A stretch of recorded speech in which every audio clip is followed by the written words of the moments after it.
Assalamualaikum warahmatullahi wabarakatuh. Perkenalkan, nama saya Fitri Gita dari program studi biologi Fakultas Sains dan Teknologi UIN Araniri.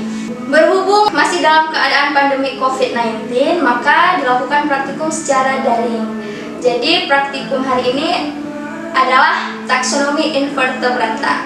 Saya akan menjelaskan tentang materi moluska. Jadi sebelum saya menjelaskan tentang materi moluska, saya akan menjelaskan duluan tentang apa itu taksonomi invertebrata dan kita membahas tentang apa saja di dalam taksonomi invertebrata. Saya akan menjelaskan tentang taksonomi terlebih dahulu. Taksonomi sendiri itu berasal dari bahasa Yunani yang terdiri dari dua kata, yaitu takson dan nomos. Takson adalah kelompok dan nomos adalah ilmu. Jadi bisa kita artikan taksonomi merupakan ilmu yang mempelajari tentang pengelompokan atau klasifikasi makhluk hidup. Klasifikasi dapat diartikan sebagai suatu proses pengelompokan sesuatu berdasarkan aturan-aturan tertentu. Tetapi di dalam biologi dapat diartikan sebagai suatu yang menyangkut persamaan sifat atau perwujudan dari suatu proses evaluasi. Dalam mengklasifikasikan makhluk hidup, kita memiliki 3 langkah. Yang pertama itu ada identifikasi, yang kedua itu ada pengelompokan, dan yang ketiga itu ada pemberian nama.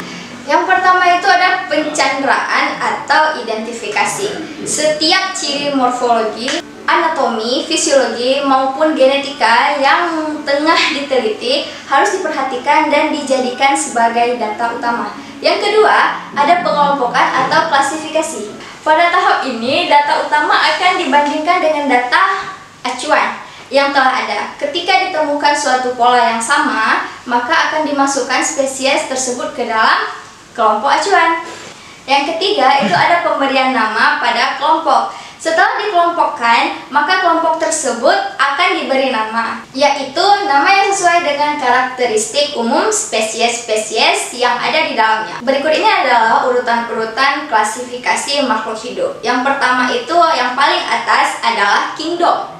Kingdom itu adalah kerajaan. Yang kedua, itu ada filum. Yang ketiga, itu ada kelas. Dan yang keempat, itu ada ordo. Kelima, ada family. Keenam, ada genus, dan yang terakhir adalah spesies. Setelah kita tahu urutan dari klasifikasi makhluk hidup, jadi kita akan membahas tentang filum. Filum itu berasal dari bahasa Yunani, yaitu phylum, P-H-Y-L-U-M, yang berarti cabang.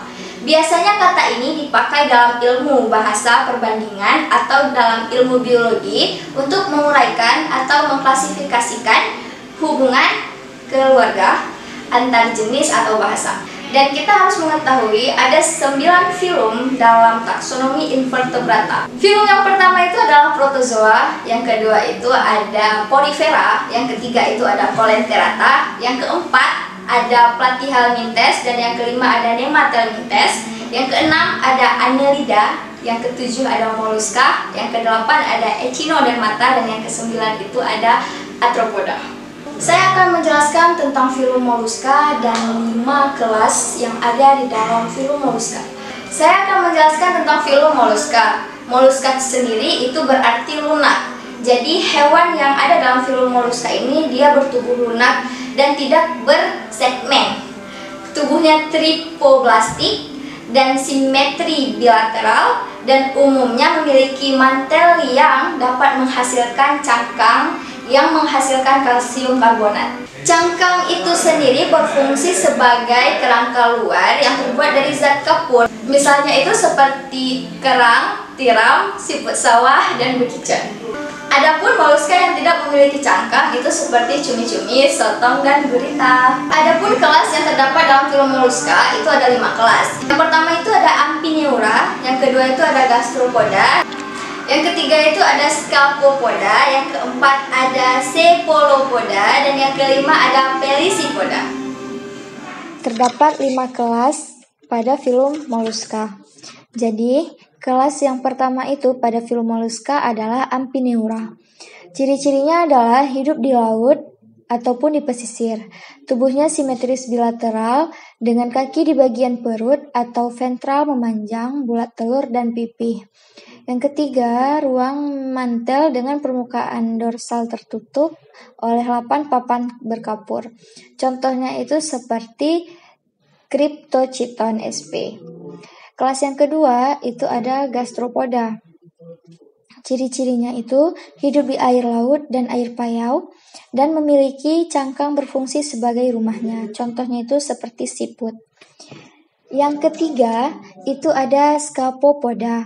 Ciri-cirinya adalah hidup di air laut ataupun hidup di pantai dan memiliki cangkang panjang seperti trompet, memiliki kaki kecil dan memiliki tentakel. Contohnya itu seperti spesies Dentalium vulgar. Yang keempat ada Cephalopoda.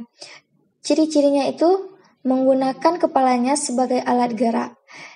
Ia memiliki endo dan exoskeleton dan juga memiliki tentakel dan tidak memiliki cangkang. Contohnya itu seperti cumi-cumi.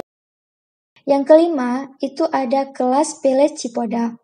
Kelas ini ciri-cirinya yaitu memiliki cangkang di 2 bagian, yaitu bagian atas dan bagian bawah, dan juga hidup di air laut dan juga air tawar. Contohnya itu seperti kerang-kerangan.